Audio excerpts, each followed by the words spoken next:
Speaker of the National Assembly.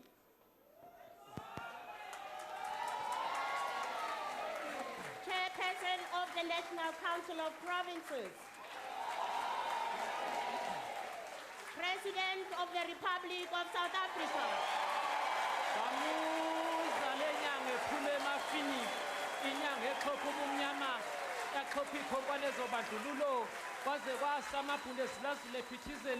Ukubani yekile bodemethi ngobe nikhulula ama-Afrika onke umdono omile phezu kwenkandla phaye bawulabalabela unomfundo oqobo bethi kafundile yobaphikisa ngiyoze ngife ufundile okamsholozi ufundisiwe ungafakaza unina kakhulu maye ngwayempinda amshaye kuye kufakaze ngisho gazi lakhe kwaba kwabheku inkosana kaKhongolose abayibeka beyibangisa abakhulu inkosana abayibeka ngobuqhawe nangobuhlakani bayo abanye bebeko ngizabalaza kwawise sihlahle esikhulu esihlula ngisho sebethi basiphula Chief of Intelligence indaba eyiphikisa esikhundleni esiphezulu bethu kaZuma kasophinda akhomba ngophakathi babe mfela umona ubuholi kabufundelwa ama-Afrika ubuholi busegazini kuwe Mtsholozi obahole ekudingiselweni usaka baye bakhothamela nanamhlanje na ama-Afrika onke asakukhothamela ukhatshana kaviki ngasihlangu akanjengasothamlilo indaba engizwe ngimncane ngaze ngamdala ngayibona ngamehlo ngiyibona enyakana ka-2005 bethu kaZuma uleqala iqala ekutholwa ngosopolitiki ephalamende amanye amacala etholwa zimantshi ezikantolo ugedlehlekisa abanye bemkhunkula umazulaza ayithole nanamhlanje naziyathakasa izizwe zonke uvula bevalile umgoqo bawuvale phakathi ephalamende bethi kayisophinde ibuse kaMtsholozi nanamhlanje niyangena kwaye kwajapha ngishozwe ngephepha isithole esimagqabhagqabha yebo kwesakithi boZuma esibhekwe izizwe zonke zasimoyizelela amakhomanisi asimoyizelela ezekhosathu zonke zisibhekile zasimoyizelela Mtsholozi ngeke nguqede nqamalala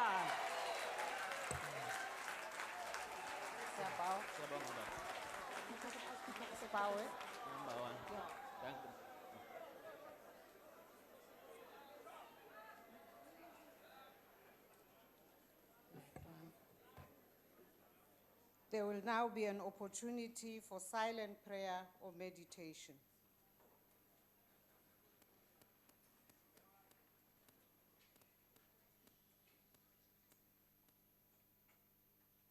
Thank you. Please be seated.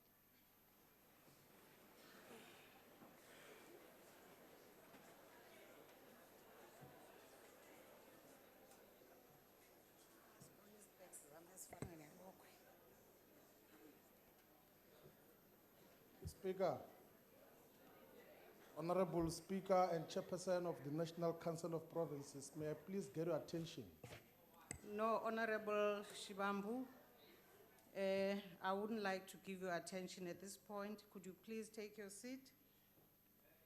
I wanted some assurance because we want to know the rules that are constituting this house, if they are all applicable, because we have been Honorable having press Shibambu, conferences please take your that say seat. that these are not applicable. Are you going to be able to recognize me Please later? take your seat. Are you going to recognize me later? Honorable Shibambu, take your seat. I'll take my seat, but I'm going to come before the president comes so that we get clarity in terms of the rules that are going to be applicable in this house, because we must know what guys this Honorable house, Shibambu, the other please leaders have been take speaking your about these seat. issues there.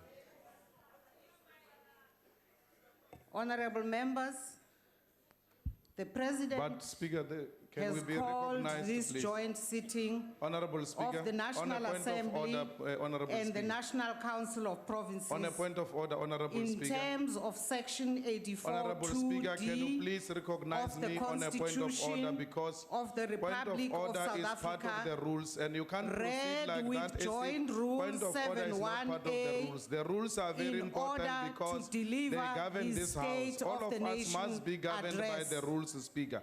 Because without This the rules, sitting, we are going to have a problem. Honorable Malema, Can please I'm take rising your on a seat, point Honorable of privilege, Malema. Speaker. Take your seat. Can I rise on a point of No, privilege, Honorable Speaker? Malema, Are we not running allow according me to finish.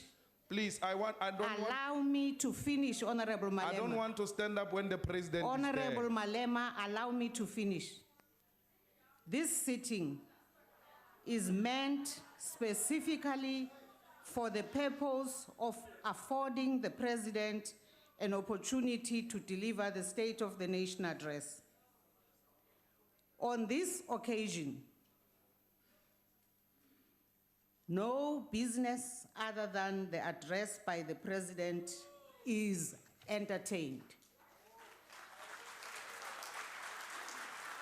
We also wish to remind members that the debate on the address will take place on the 16th and 17th February, where members will have an opportunity to fully engage and debate the president's address. On the 18th February, the president will reply to the debate. The above is consistent with the message that the presiding officers conveyed to the whips of all political parties represented here. We trust that all political parties will ensure the smooth and orderly running of proceedings today. Honorable members, I request that points of order and questions of privilege be dealt with in the sittings of next week, unless they have a direct bearing on the current sitting.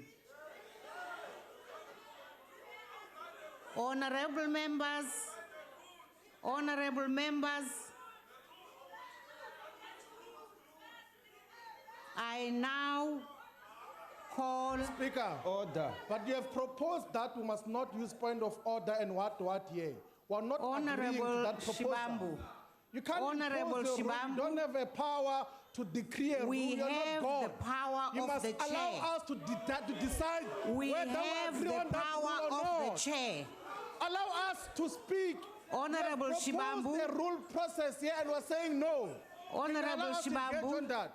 we have the power of the chair. Which rule? That's the power Point that us we the are rule. using. The rule. Tell us the rule. Which rule? We must be governed by rules here, not by emotions. We must be told which rule gives you such powers to suspend Malema. the rule of the joint sitting. Speaker, my international award-winning speaker of non-violence, Martin Luther King recognized. Honorable, Please take a Member, point of order. I You would have like made you- a proposal, Honorable Balekambete. You must put it to the House. You are saying that we must suspend certain rules today under certain conditions. Ndlozi. My international award-winning Honorable Speaker Ndlozi. of non-violence. Honorable Please Ndlozi. help us, because you went to a press conference and threatened that you are Honorable going to Ndlozi. undo the rules of parliament. So we now realize you want to make a proposal. Honorable Allow Ndlozi. us to engage that proposal, today's please. sitting is convened to enable the president Yeah, but I want to to respond to your deliver his proposal. State of the Nation address. No problem. You are the one that introduced the point of And proposal. we have told you that honorable members will have the opportunity next week to engage. Then you should have in his proposed that next week. You should have made that proposal next week, not here. So Honorable since member, you have made it, let's take engage your the proposal. take your seat, Honorable Ndlozi. But Honorable Speaker, we don't always have to go to the Constitutional Court for you to run the business of this House properly. We don't always have to do that. We don't always have to do that. We don't need to do that. Honorable you have members. demonstrated that Honorable you can flout members. the rules of this parliament. You have Honorable demonstrated members. by allowing illegal commissions to take place in this parliament. Honorable so please, member, can you there's, take there's your never seat? a time where a sitting is going to go on in this parliament and rules suspended. Please guide us. We need to run this house like any Honorable other business members, of parliament. Joint Please, Speaker. Rule 14G provides that if the presiding officer is of the opinion that a member is deliberately contravening a provision of the rules, or that a member is in contempt of or is disregarding the authority of the chair, or that a member's conduct is grossly disorderly, he or she may order the member to withdraw immediately from the chamber for the remainder of the sitting. And we would now like honorable members to cooperate, because otherwise we are going to have to ask you to withdraw from the chamber. Honorable Speaker, molao o fetsang go bua ka one a mo ntlong ye ka jeko ra o dirisa na, because o buile ka molomo wa gago mo medieng gore go na le melao e mengwe e o tlo e suspendang. Ke efeng e re tshwantseng re dumalane le wena ka yone, ke efeng e re tshwantseng re ska dumalana not ka yone recognized le you, wena ka honorable yone. member. Honorable Speaker, how is you recognizing Honorable member, I have not recognized I have not recognized you, honorable member. Please take your seat. Speaker, can you recognize me, please? What are you rising on? On a point of order, 14C. What is the point of order? A point of order is that, Madam Speaker, on the press briefing that you had yesterday, you suspended some that's rules. not a point we of want order. some clarity on that one, Speaker, before That's we not start. a point of order, honorable member. And Speaker, I am now not going to allow any more points of orders. On a point of order, Order, Speaker. I'm rising on 14C, Speaker, because it looks like you are using the same rules we are using. 14C. What is the point of order, The point honorable of madam? order, the Honorable Speaker, is that we want an assurance from you. We have no problem that these rules are going to apply today. And if we are going to go with the proposal we have made, then put it to the House. Because you cannot just come and announce that this is what is going to happen in a democratic parliament. So please put that proposal on the table and then let's discuss it. And if they need a right, you can't say because there is a rule here. We work according to the rules, Speaker. Please, Honorable let's Malemba, debate take this your matter. seat.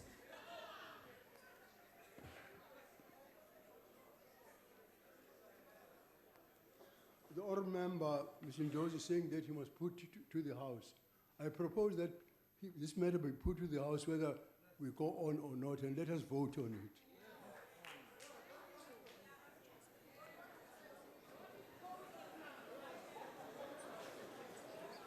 Honorable members, joint sittings are not for debates or taking of decisions. Joint sittings have one item, these ones, this particular one has Speaker, one item. respectfully- And Honorable Ndlozi, take your seat. There And is a honorable member that is members, taking video of your us here. conduct is now not only interfering with the ability of the parliament to conduct the business of today, but you are also disregarding the authority of the chair. If you do not take your seats and cooperate with the chair, we will have no other option but to ask you to leave. And I'm not recognizing you now. I am not allowing you to raise any more points. I now, honorable members, Madam Speaker, Order, Chair. Madam Speaker, Order, Chair. Chair.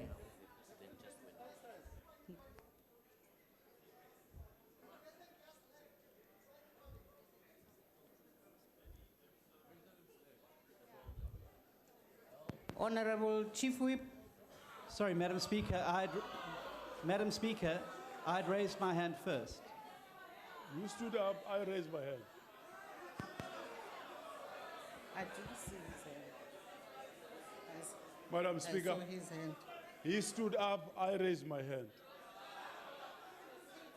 My Sit, point, Honorable Chief Whip. this is the same rule book that everybody is using on procedure on joint sittings. Rule 13(2). No vote or decision may be taken by or in a joint sitting. I move the same rule that everybody is using. So there is no such a thing, there's no rule applying on us voting or taking decision. The president must just address the House and then we debate next week.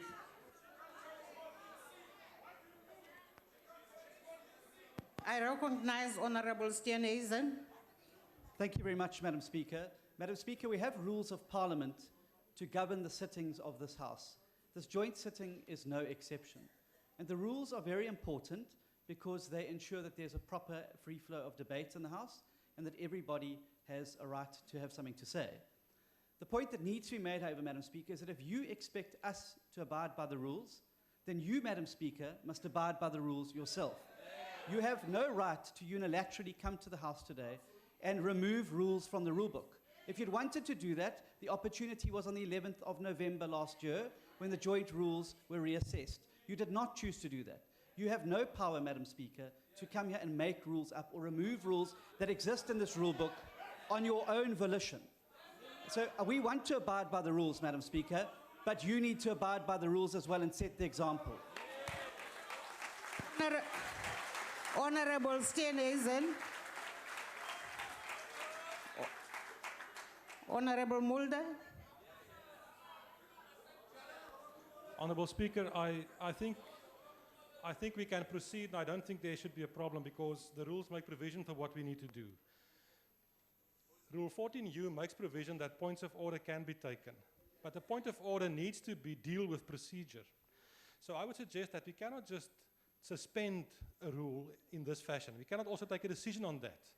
So if somebody should take a point of order in terms of Rule 14U, then you can rule from the chair that it does not deal with procedure and rule it out of order and the proceedings can continue. And that's the way that we should do it. We cannot suspend rules in the run today, can we? Speaker, you must withdraw that proposal. Please. Honorable Speaker, you are winning awards now. Just carry on like that. This type of conduct may compromise your chances of winning more international awards. Please. Now you are going to win a Sankara Award once you withdraw that one. Please.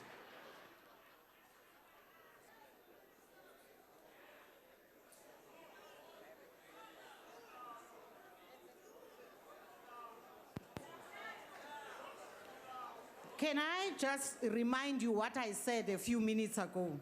I said to you what you were raising as so-called points of order had no direct bearing on this sitting. In other words, they were out of order, and that's what I was doing. I was ruling them out of order. And I really now, honorable members, Madam Speaker, am not let us going to help allow you to continue disrupting us. And I'm going to ask that you either cooperate or you don't. And in that case, we will have to ask you to withdraw from the chamber. Honorable Speaker, with due respect, we are not disrupting. No, you are. No, we are not. Honorable Malema, I'm not allowing you anymore now. When you say to us we must sit down, we sit down. No, Honorable Malema. You have raised what you said were points of order, and I told you they had no bearing on this sitting. And I'm saying now, you take your seats and we proceed, or if you don't want to cooperate, you leave the chamber. No, we're cooperating, Honorable Speaker. All we're asking is that these rules of a joint sitting must be reaffirmed by you that these are the rules which are going to govern. Which is why I ruled your points of order out of order. And I'm saying we now are going to proceed. Chairperson of the NCOP, you can't sit there, intervene. You will now... You are co-chairing, it's a joint sitting. We will now ask you to leave the chamber, Honorable Malema.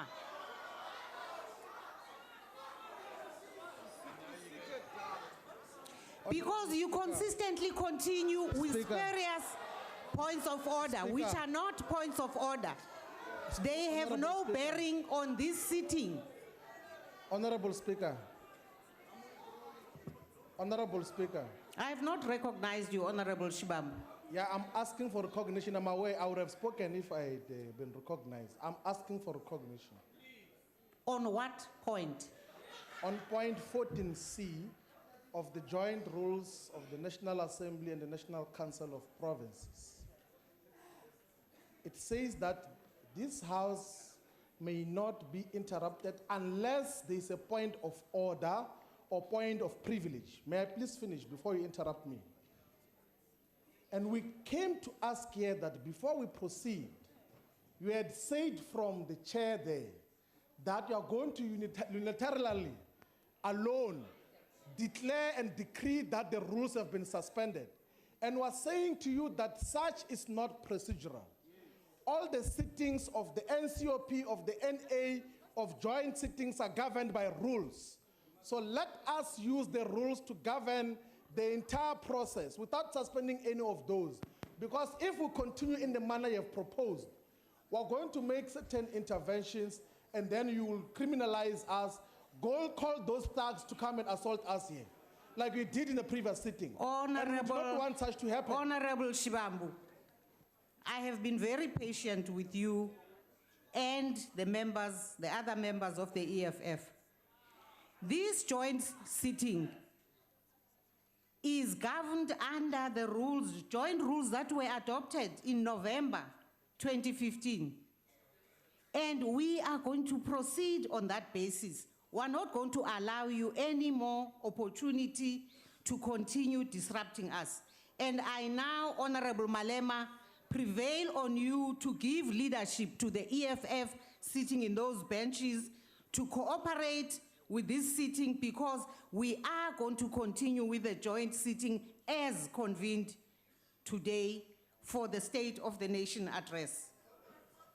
May we assist Honorable you, Gadi, may we assist you, Honorable Madam Gadi, Speaker? Honorable Gadi, I am not recognizing you. Only if you can just I listen am not a little bit, recognizing. you will I'm not be going to able listen. to I proceed. am not wanting to listen.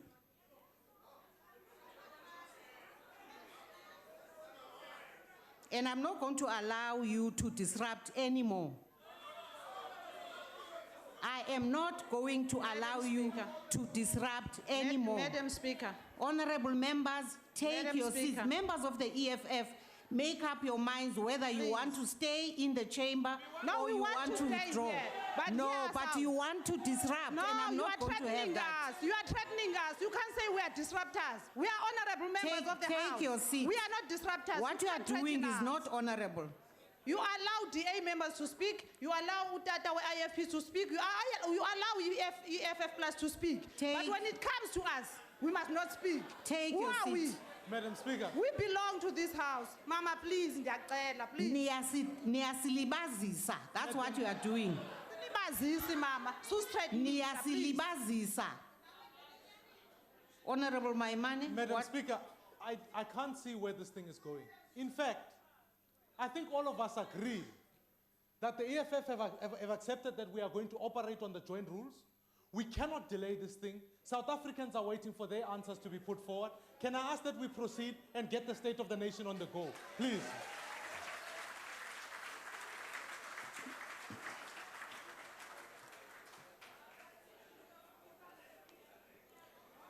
Your point of intervention is sustained, Honorable Maimane, and I now call on the Honorable, the President, to address the joint sitting.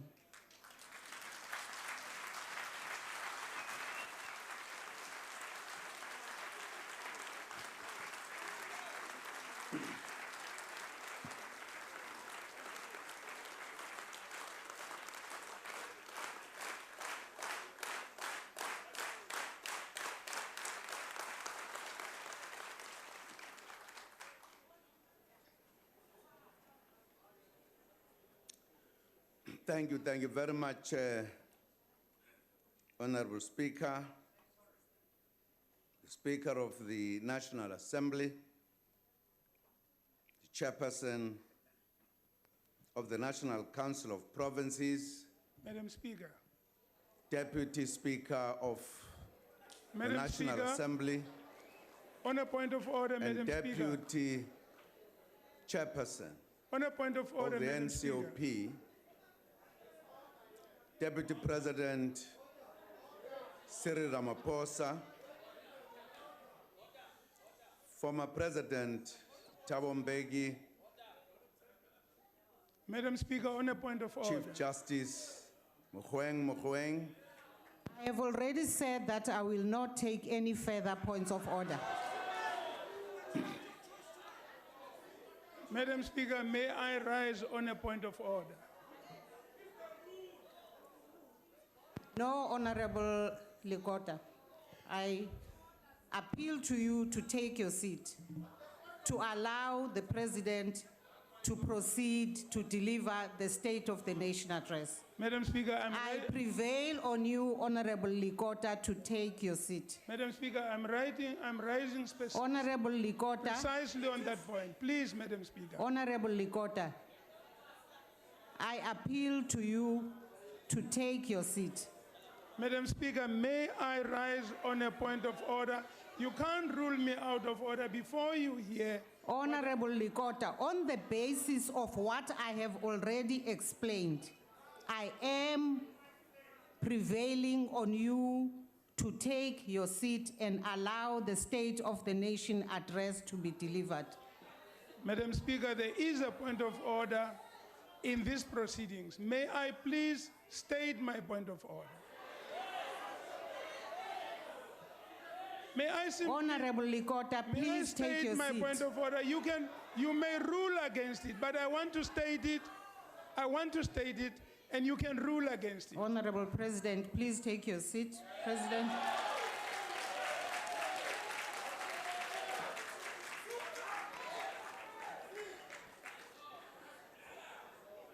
Madam Speaker, the Honorable President has already admitted before our nation in the Constitutional Court that he broke his oath of office. No, I must say this.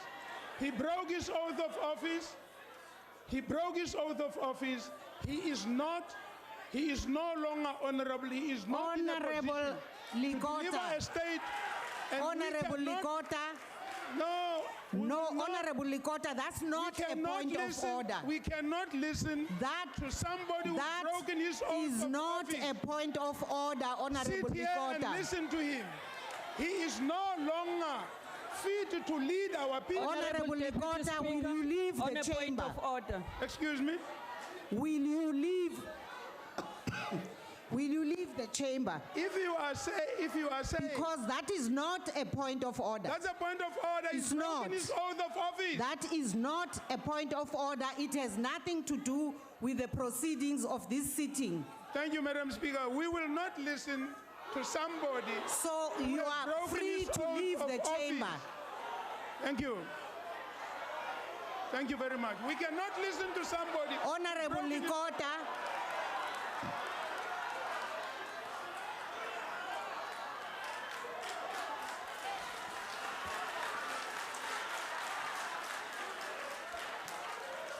Ni kombela ku vulavula nyana.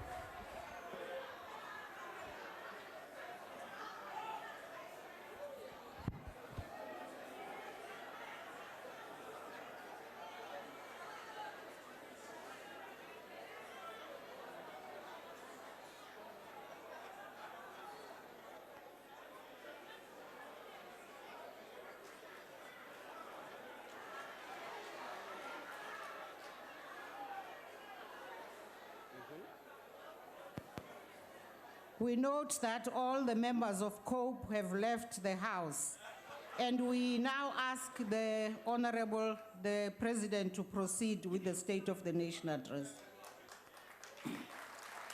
Thank you, Honorable Speaker.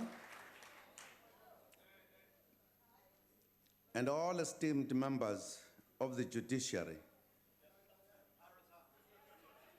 The President of the Pan-African Parliament, Mr. Roger Kodo Dang, ministers and deputy ministers, premiers and speakers of provincial legislatures, chairperson of SALGA, and all executive mayors present, the heads of Chapter 9 institutions, chairperson of the National House of Traditional Leaders, leaders of faith-based organizations, the former Speaker of the National Assembly, Dr. Freni Ginwala, invited guests, veterans of the struggle for liberation, members of the diplomatic corps, fellow South Africans, good evening, Sanbonani, Molweni, Dumelang, Huyanand, Loshani, Riperire, Dimatekwan. Thank you for the opportunity to address Parliament and the nation. Today marks the 26th anniversary of the release of President Nelson Mandela from prison.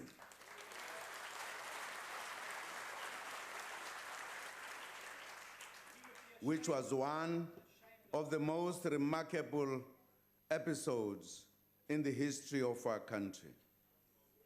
It is also the 50th anniversary of the declaration by the National Party regime that District 6 would be a whites-only area, leading to the forced removals of more than 60,000 residents. The year 2016 also marks the 20th anniversary of the signing into law by President Madiba of the Constitution of the Republic. The signing took place in Sharpeville on the 10th December 1996. We are proud of our democracy and what we have achieved in a short space of time. Our democracy is functional, solid, and stable.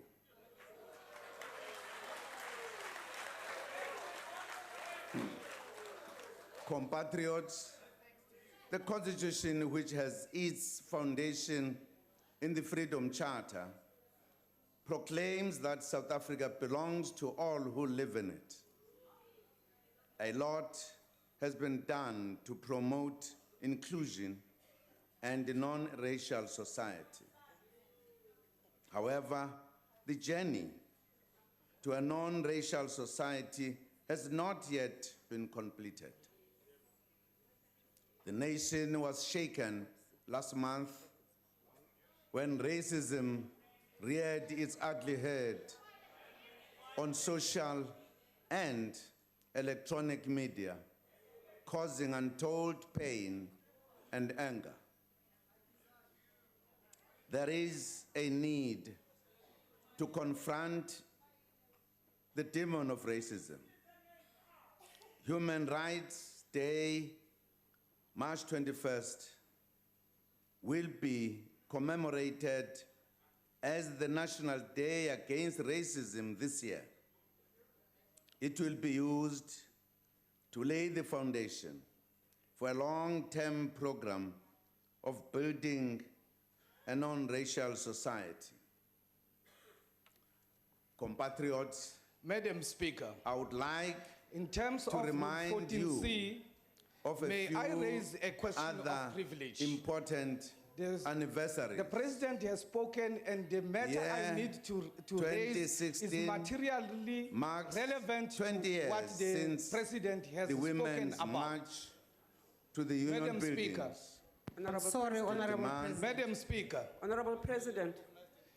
Madam Speaker, can the President sit down so that I raise the point of privilege? Honorable President, please take your seat. Thank you. Honorable President, sit down, please take Mr. your seat. Zupta. Honorable Gadi.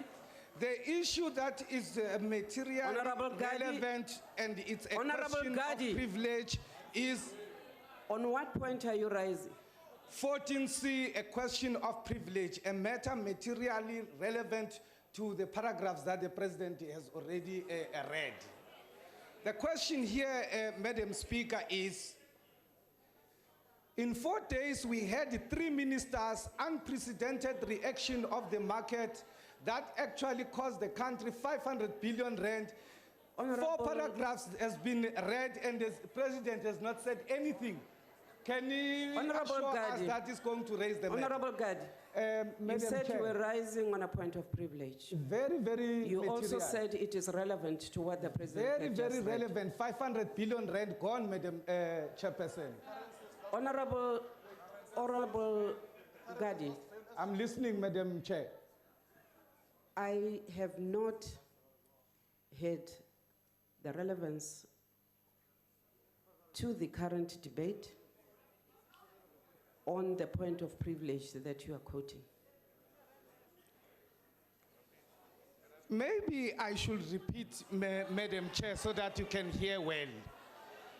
The president has read almost 2 pages, has not Honorable said Gadi. anything about the loss of 500 billion rand, having 3 ministers in, Honorable 4, Gadi. in 4 days. and Honorable a currency Gadi. Unprecedentedly Honorable losing, Gadi, you have not raised a point of privilege. Please take your seat. Okay. Thank you. Honorable President, please proceed.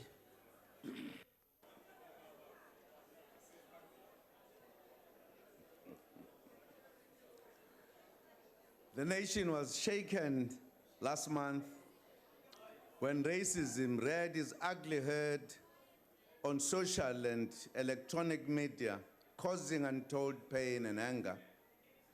There is a need to confront the demon of racism. Human Rights Day, March 21st, will be commemorated as the National Day Against Racism this year. It will be used to lay the foundation for a long-term program of building a non-racial society. Compatriots, I would like to remind you of a few other important anniversaries. The year 2016 marks 60 years since the Women's March to the Union buildings to demand an end to the past laws. We are happy to have in our midst Honorable Ms. Speaker. Sophie De Bruyn, Honorable Speaker. who was among the heroic leaders Honorable Speaker. of that historic march.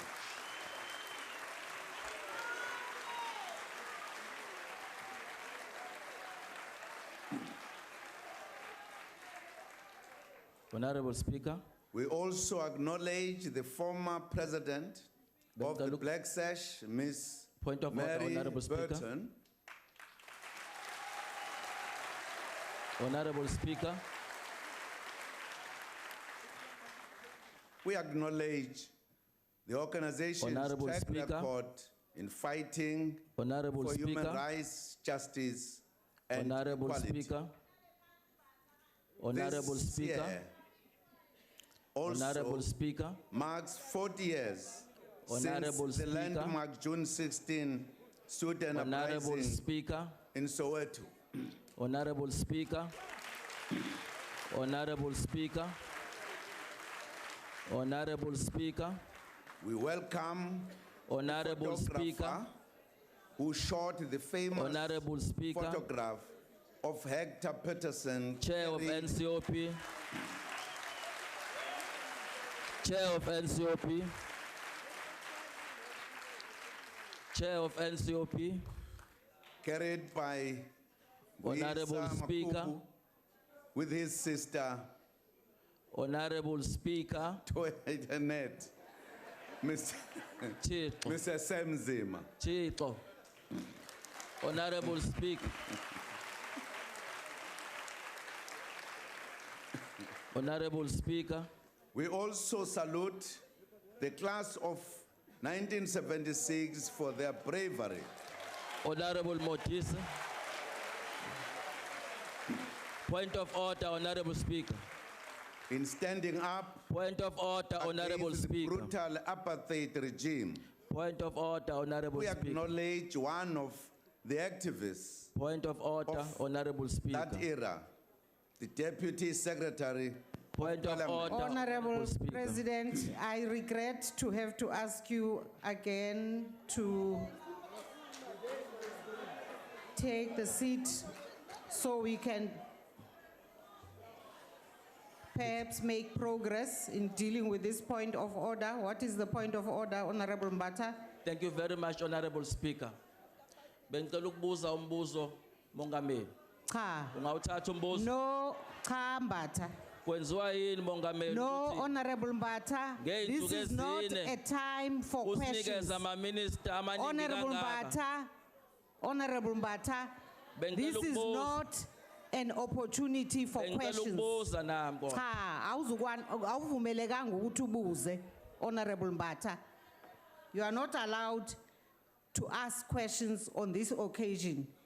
And really, honorable members, I think I have to now clarify for the understanding of all that a point of order or question of privilege is only allowed if it calls attention to a transgression of a joint rule or an accepted parliamentary practice or a privilege. Freedom of speech is one of the privileges that members enjoy in the exercise of their constitutional obligation to represent their constituencies. This privilege is subject to the rules and orders. Honorable members, privileges are provided for in the Constitution and powers, privileges and immunities of Parliament and Provincial Legislatures Act. Spurious points of order are an abuse of the rules and privilege of freedom of speech. Improperly interfering with or impeding the exercise or performance by Parliament of its authority or function constitutes a breach of privilege. Other breaches include improper interference with the performance by a member of his or her functions as a member, or threatening or obstructing a member proceeding to or going from a meeting of Parliament or a house or committee. I read this into the record so that we are all having the same understanding of what a point of order or privilege is about. It's about these proceedings. And honorable members, on those grounds, I am really prevailing on all of us to allow the State of the Nation address to be delivered.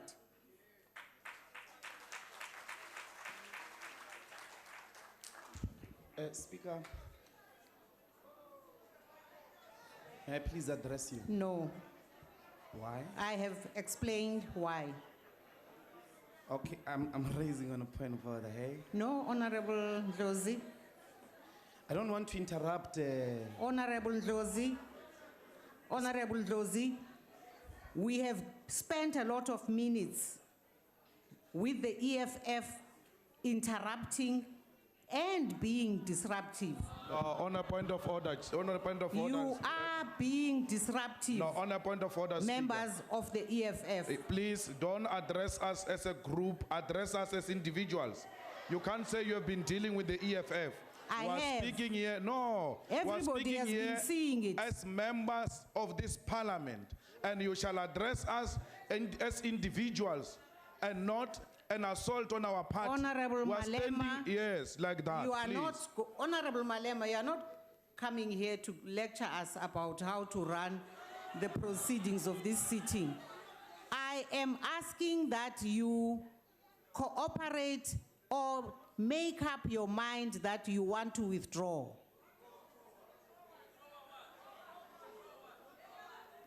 We are not withdrawing, Speaker, and you are not going to tell us how we must participate here.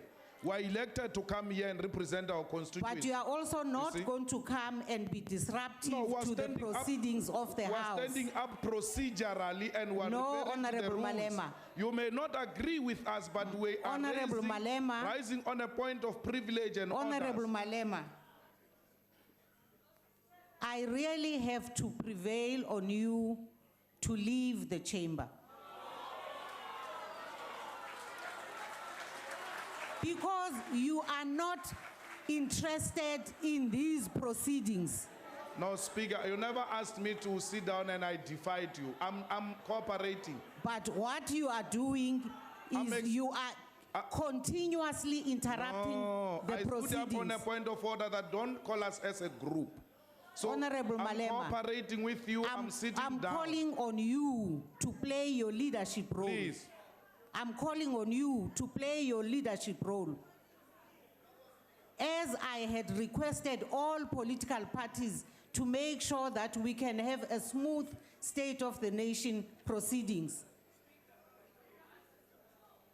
Honorable Pando.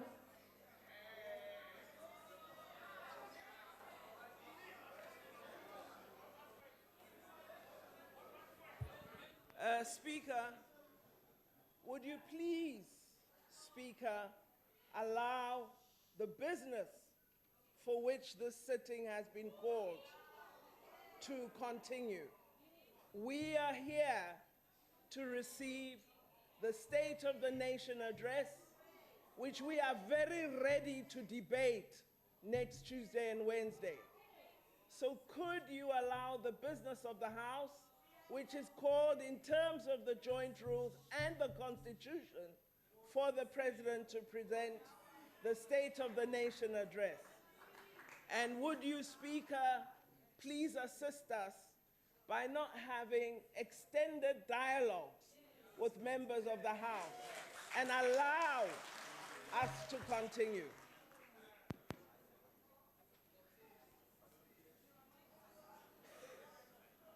Honorable Chairperson of the NCOP. Honorable Shivambo, you have not been recognized. I'm asking for recognition. I'm asking for recognition. Like you recognized Honorable Pando. What? Who are equal On what members of point are you parliament. rising? I'm rising on a point of order. Yes, sir. Which point of order? When the Speaker is dealing with members of the EFF, someone has switched off my microphone. Someone has switched off my microphone. Can it go on, please? The rules, it's not on yet. The rules of this House. Can you please switch it on, please? Switch on my microphone, please.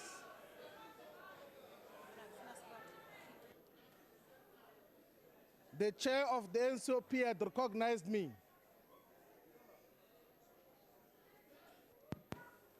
The chair of the NCOP had recognized me. Can I continue? On what point of order? That was. The principal issue which we are raising is that there is no rule that says that you can deal with a political party as the whole caucus to say that EFF members are doing this and that. Honorable I've got lots of Shivambu. members of parliament here who have not said anything. Honorable Damin has not said anything today. Honorable Chawan has not said anything. You can't say that all of you are a problem. If you want to leave, you must leave. That is not how this House is run. If you have got a problem with a Honorable specific member, Shivambo, I have you heard must you. point to the rule That is and not then a point address of that order. person. But it's a Because point of that order. point What was else do you made want? by the Honorable Malema. Please take your seat. But is my point noted, Chair? That is not a point of order. Please take your seat. I don't know what is. Honorable members. Chair. Honorable members. Honorable Chair. Honorable members. It might be nice to spend time doing what we are doing. I do not think we are earning South Africa any credit doing what we are doing. The rules are very clear. On the 20th of November 2015, joint rules adopted the rules which govern the proceedings of today. Can we please respect those rules and allow the business of this sitting to continue? Honorable Chair. Honorable Ndlozi, May I please address you like other members do? please take your seat. May I please address you, Chair? Please take your seat. Honorable Chairperson, I'm pleading Honorable with your Ndlozi, I am conscience. pleading with you to take your seat. Honorable Chair, this is a problem. Honorable Ndlozi, thank you. On a point of order, Chair. There is no point. Wait. Let me speak. Why do Honorable- you allow ANC people to speak and when it comes to us, you don't allow us to speak? What is wrong, man? Honorable member, you will Speaker, excuse you me, I must do not know your name. Wait. But you are don't not have to know going my to name. address No. the chair You don't have to know in my that name. way. You don't have to know my name. That's not a problem. Why do you allow ANC people to speak and when it comes to us, we're not allowed to speak here? All of us, we must account to this house and to this nation. And Honorable Akomuda, Dlamini, you were not recognized and you were So that not one must given be the clear. floor. Please take your seat. Mama, ndicela undimamele. Ma'am, I am not going to give you the seat. No, We ndicela- started this ndicela sitting going ndivumele, round and ndithethe. round in circles. Ndicela undivumele. No. Ubavumele abanye abantu. Honorable members, rising Sisebenza on njani kanti spurious apha points of orders is not going to help this out. Uba ubusivumela sithethe ngesesigqibile ngoku. Please take your seat, ma'am. Mama, please ndiyacela. I am asking you to take your seat.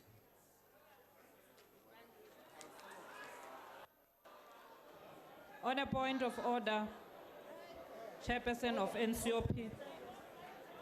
Point of order, NCOP, Chairperson of the NCOP. Ke kopa tshireletso kgatlhanong le Premier ya Northern Cape because one tshosetsa o nka ka monona ke tetla ya ka go bua mo ntlong e ntle le go tshosediwa ke ema ka point of order. She's here. On a point of order, Deputy Chairperson of the NCOP, ke kopa o re letlelele jaaka maloko a EFF go bua mo ntlong e o se ka wa dira fela ka maloko a ANC because sewa ga se mo molaong wa ntlo e and o itse sentle kgatelelo a e fedisiwe mme.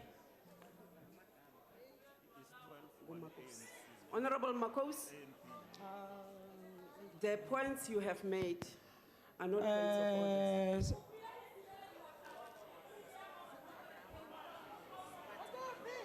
Honorable Makos, please take your seat. Sakela lapho somlomo. Sakela. Chairperson, bengicela Nkosi yami azili uzodlala. Akani silaleleni. Honorable Kaula, please take your Ngoba seat. okokuqala nje lo mangameli akakaxolisi ngento ayenzile. Yezimali Honorable Kaula, you are ordered to take your seat. Angikuzwa ukuthi thina khuluma isiZulu. Honorable Kaula, yebo. You are ordered to take your seat. Angizwa ukuthi uthini. Honorable Kaula, if you do not take your seat, I have no alternative but to ask you to leave this house. Angikuzwa ukuthi uthini. Ngimina ngumZulu siwe KZN. Mina ngavota lo 94. Votelile ukuthi sikhuluma ama language ethu. Ngicela ungikhulumele ngesiZulu asixabene. Honorable Kaula, ngicela uhlala phansi. Ngiyezwa ke. Kodwa awuthathela umangameli. Honorable Esimbuzo Kaula, wethu lo ngicela uhlale mangameli. phansi. Ngiyabonga.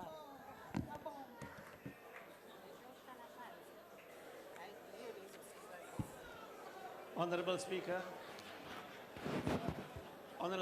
Honorable Chair, please allow me to greet you with Assalamu alaikum.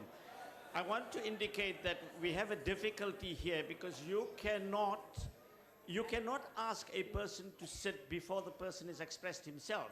According to your interpretation of the rules, you have indicated very clearly that you will rule whether it is a point of privilege or a point of order. You are only going to know that after you have listened to the honorable member. And this is the dilemma that you are being faced with, and you are making it very difficult for us to continue the business of the day by not allowing people to stand on points of order and to make themselves very clear. Thank you, Honorable Chair.